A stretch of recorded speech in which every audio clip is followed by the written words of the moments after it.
சாம்பார் வடை.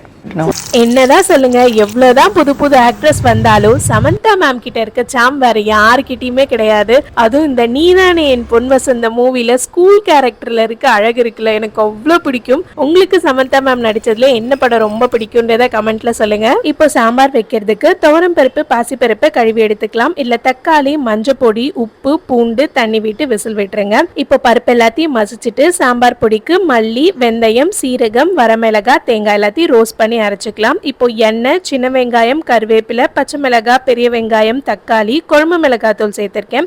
லைட்டா கொதிச்சதுக்கு அப்புறம் புளி கரைச்சி விட்டுக்கலாம். அண்ட் வேக வச்சிருந்த பருப்பு, கொஞ்சமா தாளிப்பு சேர்த்துக்கோங்க. கூட கருவேப்பிலை, பெருங்காயத்தூள் அண்ட் நம்ம ரெடி பண்ண சாம்பார் பொடி, கொத்தமல்லி எல்லாம் சேர்த்தா சாம்பார் ரெடி ஆயிடும். வடக்கி வெள்ளை உளுந்து ஆல்ரெடி 2 மணி நேரம் ஊற வச்சுட்டேன். நீங்க மிக்சிலேயே அரைச்சிக்கலாம். யூஸ்வலா கிரைண்டர்ல அரைச்சோம்னா நல்ல உபரி காணும். இது மாதிரி நல்ல மாவு பிளஃபியா வரணும். அண்ட் உப்பு போட்டு நல்லா பீட் பண்ணீங்கன்னா வடை புசு புசுன்னு வரும். இதோட வெங்காயம், கருவேப்பிலை, பச்சை மிளகாய், இஞ்சி, பெருங்காயத்தூள், ஒரே ஒரு டேபிள் ஸ்பூன் அரிசி மாவு சேர்த்துக்கிட்டு வடையை சுட்டு எடுத்துடலாம். சாம்பார் வடையோட ஹைலைட் என்ன தெரியுமா? மேலே போட அந்த காரா பூந்தி தான். சுட சுட சாம்பார் இருக்கணும், அதோட அந்த வடை காரா பூந்திலாம் சாப்பிடும் போது அவ்வளோ டேஸ்டா இருக்கும்.